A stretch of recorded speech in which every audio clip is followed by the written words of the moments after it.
As the government and the country digest the final report into the fire that occurred on the 14th of July 2017 in a West London tower block, Grenfell Tower, which cost the lives of 72 people, I'll be speaking to Piers on the impact that the fire has had on the West London community and the issues surrounding the justice or lack of justice received by the victims. Thank you so much for joining us today, Piers. Hi. Would you just mind telling the audience kind of who you are and your involvement to do with the Grenfell community? Sure. My name is Piers Thompson. I run Portobello Radio, which is the local community station for Ladbroke Grove and North Kensington. I also live just across the railway from Grenfell Tower, about 80 metres away, and I was here on the night of the fire. I had quite a lot of experience of dealing with the Royal Borough of Kensington and Chelsea in the run-up to the fire, because the estate on which I have a house was slated for regeneration, which, as your listeners and viewers probably know, means knocking it down and building a whole load of mainly private homes. As part of that campaign, my mentor in many ways was Edward Daffan, who has been referred to as the sage of Grenfell Tower, who wrote the blogs for the Grenfell Action Group, which actually predicted a fire raging through the building. We saw the cladding from our backyard. We could see the cladding being applied to the tower. It was applied basically from two window cleaner boats going up and down the outside of the building. And so on the morning of the fire, when the BBC were outside trying to get people's views on what was going on, I was able to point very early on to the cladding without being an expert, simply being a lay member of the public who'd seen the cladding being applied. Since then, as part of the community, we've continued to fight for justice on behalf, first of all, of the families of the people who died, on behalf of the survivors, the people who've been displaced by the fire, and on behalf of the wider community, because even within my own family, there were 4 of us living here at the time of the fire, and 3 of them, the other 3, ended up having severe mental health issues, which continue to this day. Watching a fire engulf a building, hearing, that was the really terrible thing, seeing and hearing your neighbours, friends dying in front of you was just horrific. Tragic. Well, thanks for that, Piers. If we could just get on and discuss the purpose of the inquiry. So there's been a lot of talk around kind of why this inquiry has happened, and also mention of how delayed this inquiry has been. I mean, it's 7 years since this fire broke out. So in terms of justice to the victims, could you tell us a bit about what people want to see from this inquiry, and also any thoughts that you have from the outcome of it? I think that everybody around here understands that a proper, thorough forensic inquiry had to take place. We were obviously a little bit unlucky that COVID happened, which delayed it by, up to 2 years. That still leaves 5 years to get us to the point at which we are now. I know that many members of Grenfell United, as well as members of the wider community, have seen Martin Moore-Bick as a very fair person. And Richard Millett, KC, who was the lead prosecutor, I suppose, I'm not sure if that's the technical term, but led the inquiry in terms of questioning people. He's a bit of a hero around here, because he really he took his job incredibly seriously. We're now 7 years later. We've been presented with the final report. The first report obviously looked at the night of the fire and the fire brigade took quite a lot of flack as a result of that. This one is looking at the further implications of who did what, when, and how that contributed to what happened on the night of the 14th of June. In some ways, it hasn't told us anything we didn't know. I mean, I was glued to the radio yesterday when Martin Morbick got on and read through his executive summary. And there's actually a book by a journalist on inside housing, Peter Apps. It's called Show Me the Bodies. And that goes also into forensic detail. That book's been out 18 months now. So that's why there were very few surprises in what we heard. The list of people who did bad things in the run-up to the fire is extraordinary. You know, there's almost everybody who's involved at any point comes out of it with their reputations in tatters, whether that is the government in its desire for a bonfire of red tape and the deregulation that happened as a result of that, whether it's the Eric Pickles, who was the government minister at the time, who took that as an example to loosen even further the not very strict building regulations that were in place at the time. The reports about what some of these companies, Celotex, Arconic, and Kingspan, did in the testing regime,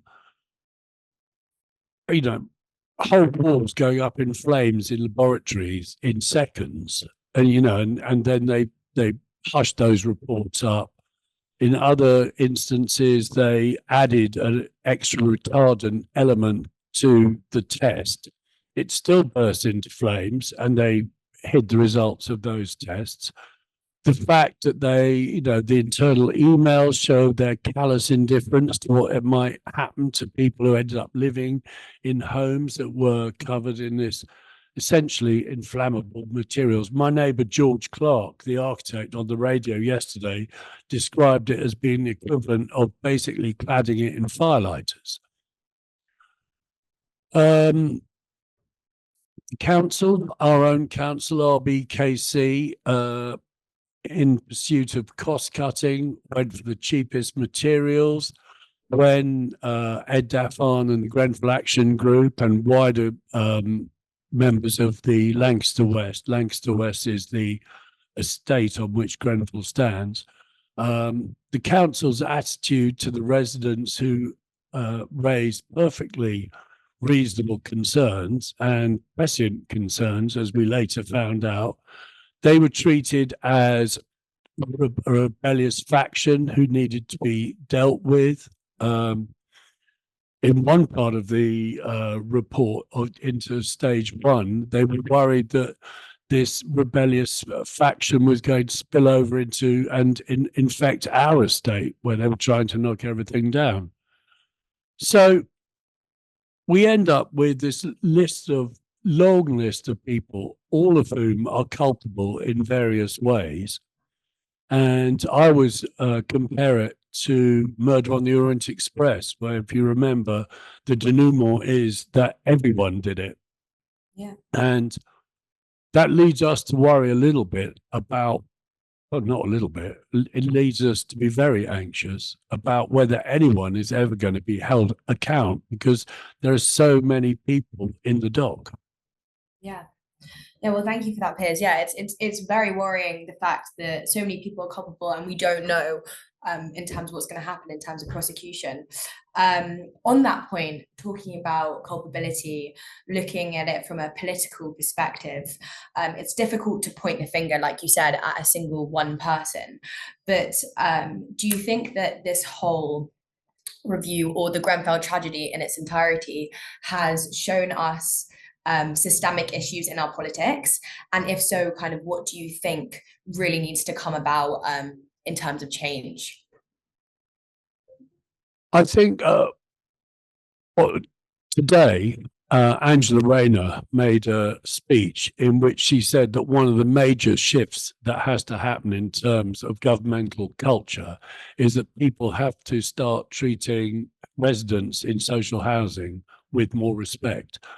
And that is absolutely crucial. I mean, whether it was our own attempts to push back on the regeneration of our estate, whether it was the residents of Grenfell trying to raise legitimate concerns about some of the refurbishment that was being done to their homes.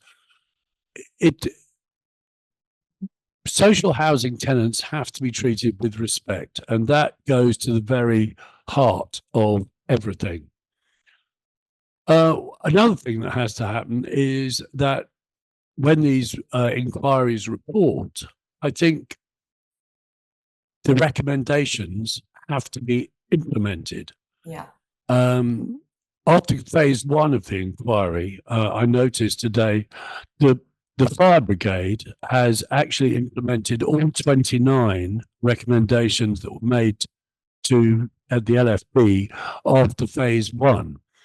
Very few of the recommendations that were made to government have actually been implemented, and that is shocking. Who knows how many of the recommendations that are being made now are actually going to be taken up. The bonfire of red tape, which was one of the great projects of the Cameron Osborne government from 2010 onwards, that simply has to be pushed back. We've had this in so many areas, whether it is the water companies pouring sewage into the rivers, whether it's the contaminated blood, whether it was Hillsborough, these things that we just keep hearing them, and nearly all of them can be pinpointed down to the fact that the regulations are probably at best, that no one is actually checking that the regulations are being adhered to, and if they're not adhered to, there's no reckoning. No one is held to account for it. So those are three major points. I mean, we could go through each of the people who've been shown to be culpable by Martin Moore-Bick in more detail if you want. But I still think the single most shocking thing is these companies who've got these products who go into a government approved or a privatized but government approved testing regime. Nothing passes any of the tests. The tests are, people are able to cheat the tests in the room. They still don't work. And somehow these products come out of this regime with a sticker on it saying it's okay for use. Yeah, totally. And on that point, I think it came out today that at least 3,280 buildings are still known to have unsafe cladding. On the topic of buildings and the future of this to ensure that it never happens again, from the people you've spoken to and just from living in the community, what do people want to happen to the tower itself? I mean, it's still in the same state that it was. What are the future plans for that? Just briefly on the 3,000 homes that are still clad in inflammable firelighters, basically. Luckily, I don't think anyone has died in the UK since Grenfell. But in the last 2 weeks, we've seen big fires in tower blocks.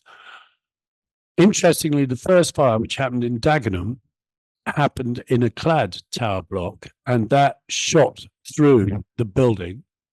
The second fire, which happened in somewhere like Canning Town, southeast London, over the course of the last 48 hours, that was in a tower block that hadn't been clad, that hadn't been refurbished in such a way that there's a thing called compartmentation. So when a tower block is built, it's built with fire breaks between the floors and between the flats. So in the old days, when a fire broke out in a tower block, the fire would, it might burn the flat out where the fire started, but it wouldn't really do any more than scorch the outside of the adjoining flats. Now, the thing about these clad buildings is, first of all, you've got an inflammable material stuck on the outside. The second thing is you've got a ventilation shaft behind it, and that acts as a chimney. So that basically draws the fire up the inside of the cladding. If we go to Grenfell, you've also got the unbelievably badly fixed windows, fixed with something that melted so that the fire was coming in through the windows. We've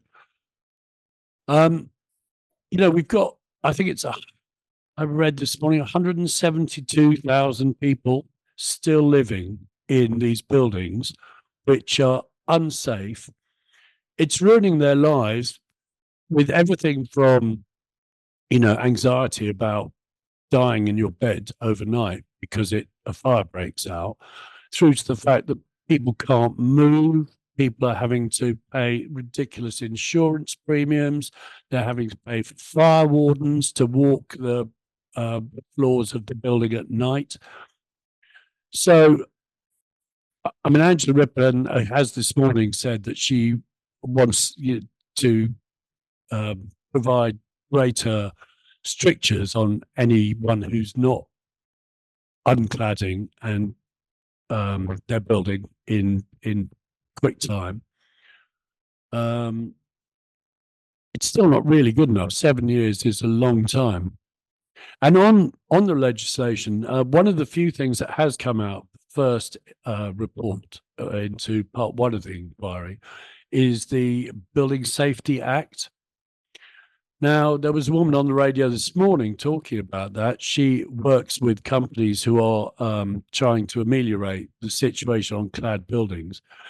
And apparently that's a very badly written bit of legislation. Apparently people within the department who are managing it haven't got clear guidelines. So she said that she's written 5 applications, because you have to apply to get a license to take the cladding off and reclad it in order to avoid the problems that have happened in the past.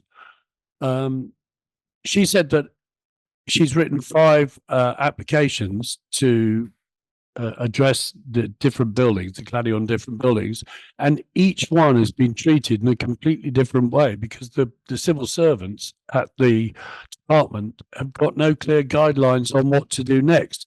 So that is adding 6 months to each attempt to reclad or unclad, I don't know what the word is, the buildings.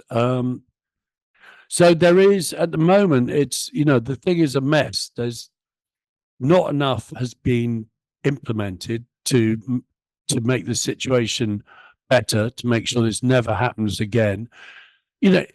Obviously, if not being able to sell your flat is not as bad as a family dying in their flat, but at every level, the horror and whether it's inconvenience or whether it's life-threatening, continues 7 years later. Yeah. Well, thank you, Piers. And just for our final question, what do you think the victims would like to see now? I mean, 7 years on, what is the one thing? Is it culpability? Is it prosecution that would really serve them the justice that they deserve? I think pretty much everyone around here thinks that the only way you're going to stop this happening again is if someone goes to jail. Someone in a white collar job needs to go to jail in order to discourage the others. It's only when it's only when people can feel serious sanctions that they modify their behavior.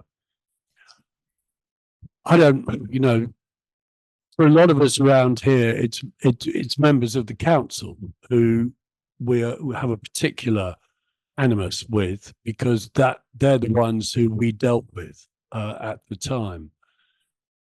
So these people who cheated these tests, I don't see how they can avoid prosecution, but some of them will hide in France. I don't know whether you can extradite people for this kind of thing. Maybe you can.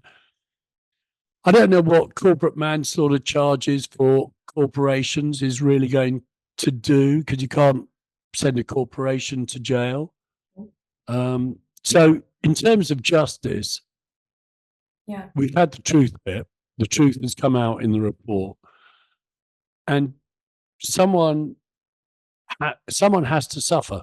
It may sound vindictive, but someone has to suffer, because that's the only way you're going to prevent ordinary people suffering even worse in the future.